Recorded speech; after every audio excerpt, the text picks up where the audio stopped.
Delhi, August 1946. Picture a man sitting alone at an enormous desk, in a room designed to remind every visitor exactly who was in charge. The room still works. The empire, it's turning out, is another matter.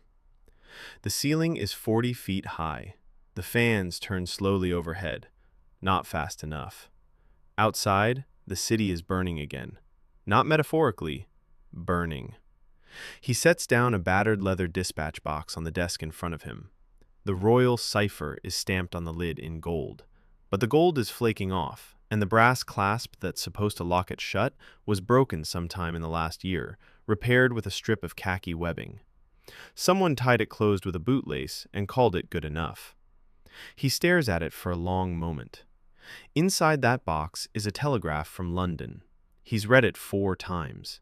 It says, in the careful language of men who don't want to say what they mean, that His Majesty's government does not have the resources to maintain order in India beyond the next 18 months. London had just informed its man on the ground that Britain could no longer pay for the troops, the administration, or the infrastructure holding the whole thing together. Not a strategic retreat, a bill they simply couldn't cover. Who is this man? And why is the empire he's holding together fraying like that bootlace on the clasp? His name is Archibald Wavell, Field Marshal, 1st Earl Wavell, Viceroy of India, which means he is, technically, the personal representative of King George VI over 350 million people.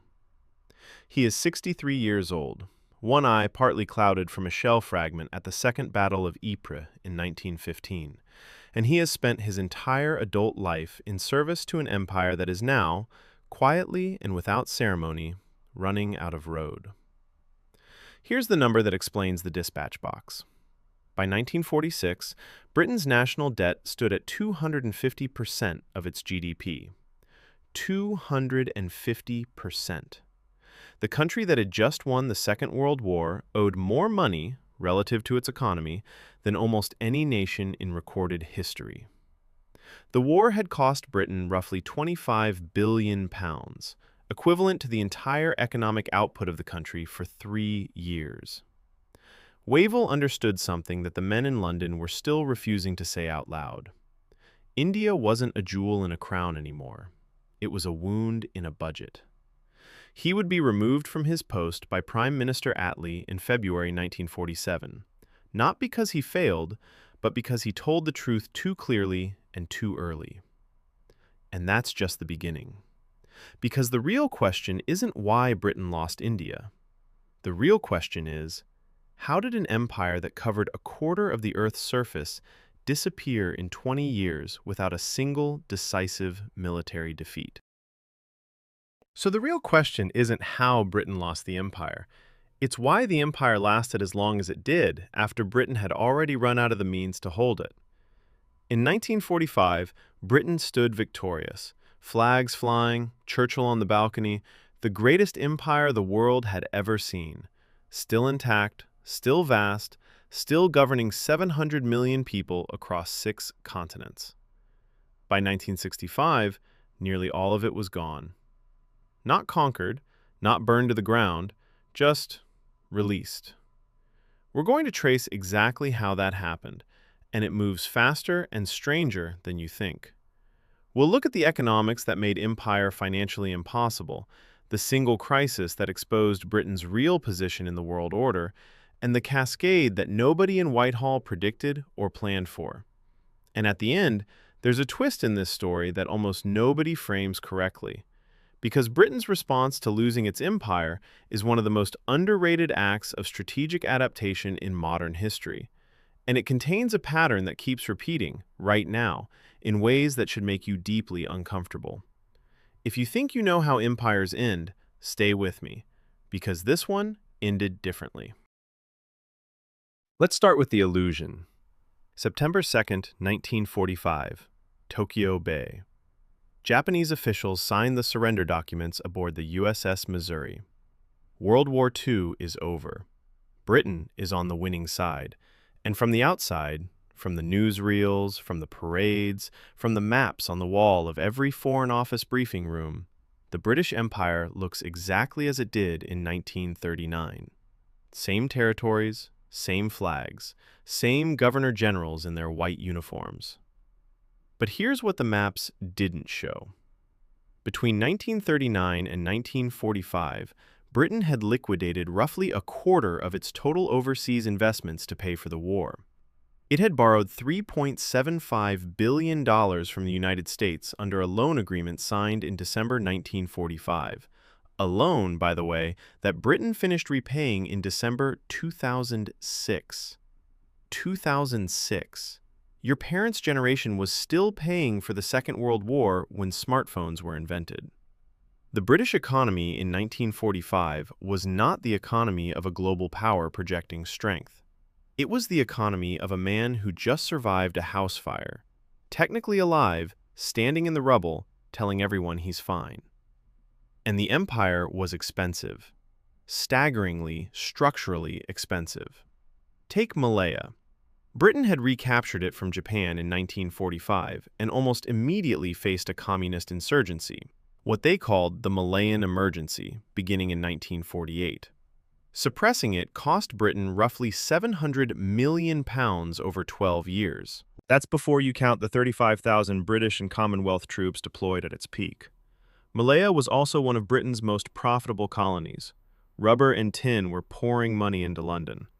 But the cost of keeping it was eating the profit, and then some. This was the fundamental arithmetic problem of empire in the post-war world. The colonies that were worth having were also the ones most likely to resist, and resistance cost more than revenue. Kenya. The Mau Mau uprising, beginning in 1952, cost Britain £55 million in direct military expenditure in 3 years, in a colony whose entire annual export value was roughly £20 million. They were spending more suppressing Kenya than Kenya was worth, and London knew it. But here's what made this moment genuinely different from every previous imperial crisis Britain had weathered, and it had weathered many. The Boer War, the Indian Mutiny, the Irish Question. Britain had survived all of them by spending more, sending more troops, waiting out the resistance. What changed after 1945 was the global atmosphere around empire itself. In 1941, Franklin Roosevelt and Winston Churchill signed the Atlantic Charter, a joint declaration of war aims that included, in Article 3, the right of all peoples to choose their own form of government. Churchill insisted it applied only to European nations under Nazi occupation. Roosevelt did not agree. And neither did the 350 million people in British colonies who read it. The United Nations was founded in 1945 with a charter that explicitly referenced self-determination as a universal right. Suddenly, empire wasn't just expensive. It was, in the new language of international law, indefensible. Britain, in 1946, was holding an empire with a broken clasp, mended with fraying webbing, hoping nobody looked too closely. Something was about to make everyone look. August 15th, 1947. After nearly 2 centuries of British rule, the tax collection, the famines, the railways built for extraction, the wars fought with Indian soldiers for British interests, India becomes independent. For Britain, it isn't just the loss of a colony. It's the loss of the thing that made the empire feel like an empire. This is the moment the cascade begins, though almost nobody recognized it as a cascade in real time. Whitehall framed it as an orderly transfer of power, a managed transition, Britain choosing, gracefully, to step back. And look, there's something to that, but it leaves out most of what actually happened. Wavell had told them 18 months earlier that they had 18 months. He was right to the week. The independence of India wasn't a choice Britain made from a position of strength. It was a deadline they met because they had no alternative. The Indian National Army trials of 1945 had turned nationalist sentiment into a tidal wave. The Royal Indian Navy mutiny in February 1946, 20,000 sailors, 78 ships, made clear that the instrument of British control in India was no longer reliable. You cannot hold an empire with a navy that won't obey orders. So they left, and the world watched. Now, remember the question from the opening. Why did an empire that covered a quarter of the Earth disappear in 20 years without a single decisive military defeat? Here's the partial answer. India was the load-bearing wall. When it came down, everything built against it shifted.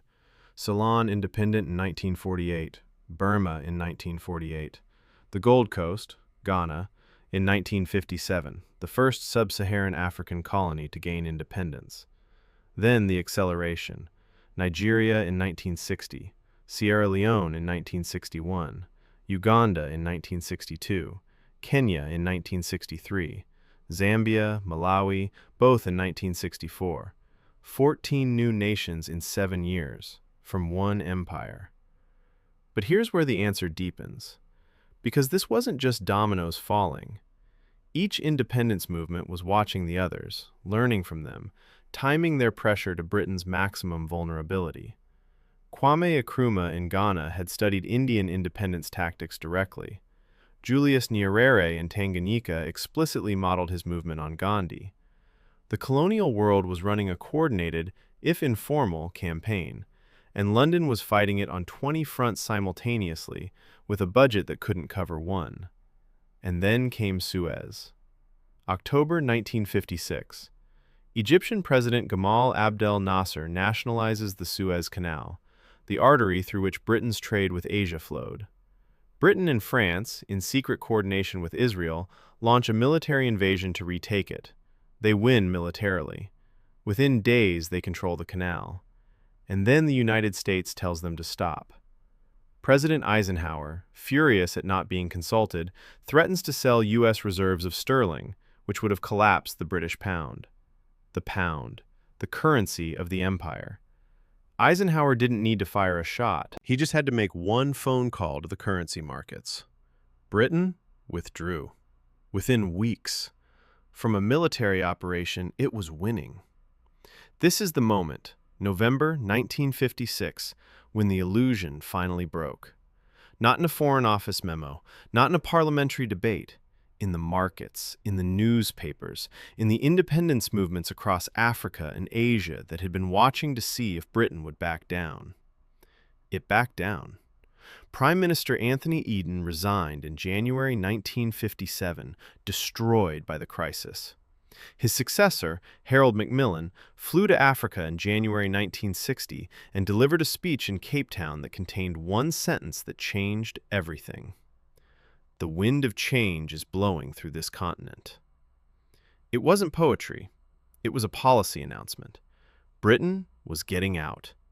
Not because it wanted to, because after Suez, it understood, finally, structurally, at the level of Treasury calculations, that it could not afford not to. The empire didn't fall. It was quietly, deliberately, and sometimes brutally handed back, piece by piece, on a schedule driven by economics and enforced by a new world order that Britain itself had helped to build and then found itself trapped inside. Here's where it gets strange and personal. Because the pattern Britain lived through between 1945 and 1965, economic overextension meeting transformed global values, producing a cascade of losses that no single decision caused and no single decision could stop. That pattern is not historical. It is structural. And it is running right now. In 2024, the United States maintains approximately 750 military bases in more than 80 countries. The annual cost of that global military presence exceeds $150 billion, separate from the core defense budget. The Congressional Budget Office projects U.S. national debt will reach 166% of GDP by 2054. Britain's was 250% in 1946, and we've seen what happened next. China's Belt and Road Initiative has invested, as of 2023, over $1 trillion in infrastructure across 140 countries, building the kind of economic dependency that Britain once built with railways and telegraph cables. The methods have changed. No gunboats, no governors general. Now it's debt agreements, trade terms, and military basing rights. But the shape of the relationship, who needs whom and who sets the conditions, that part hasn't changed much at all. And the UN General Assembly, in 2022, passed 193 resolutions. The United States voted with the majority on fewer than 30% of them. That's not leadership of a global order. That's isolation within one. Now, this is not a story about American decline. It's a story about the speed of structural change versus the slowness of institutional recognition. Britain's politicians in 1950 were still talking about the empire as though it were 1930. The maps on the wall hadn't changed. The budgets had. The lesson from the ashes of the British Empire is not that great powers inevitably collapse. It's that the gap between what a power believes about itself and what its balance sheet actually says, that gap is the most dangerous place in geopolitics. Britain survived, not because it held on, because, eventually, and with enormous pain, it let go and built something new from what remained. The Commonwealth of Nations, founded formally in 1949, now includes 56 countries representing 2.5 billion people. It has no army. It has no binding laws. It has trade relationships, shared institutions, and a network of soft influence that Britain could never have maintained by force. From ashes to insights. That's not a motivational phrase. That's a description of what actually happened. But here's what should unsettle you. Britain didn't figure this out in advance. It figured it out after Suez, after the pound nearly collapsed, after the humiliation was complete and public and undeniable. The adaptation came, but it came late. And the question that hangs in the air, the one this video cannot answer for you, is whether the powers that are overextended today will read the balance sheet before or after their Suez moment. Remember that dispatch box? The gold flaking off the royal cipher. The brass clasp held shut with a strip of khaki webbing. Wavell stared at it and understood what London wasn't ready to say. That the flags, the ceremonies, the seat at the table, they can keep going long after the actual power is gone. And that gap between what an empire projects and what it can actually back up, that's usually where things get dangerous. Not when the challengers are strong, when the empire is bluffing and everyone is starting to notice. Empires do not end because they are defeated. They end because the story they tell about themselves stops matching the world that everyone else can see. Learn from the past to shape the future, but only if you're willing to read it honestly. So Britain reinvented itself as the Commonwealth, but did it work? Is the Commonwealth actually a functional successor to empire? Or is it a polite fiction that 56 countries maintain for trade reasons and nostalgia? That's the next question. And the answer involves a cricket match, a trade dispute, and a meeting in 1971 that almost ended the whole project before it began. That video is already up. The link is in the description. If any of this raised more questions than it answered, the next video picks up right where the uncomfortable part starts.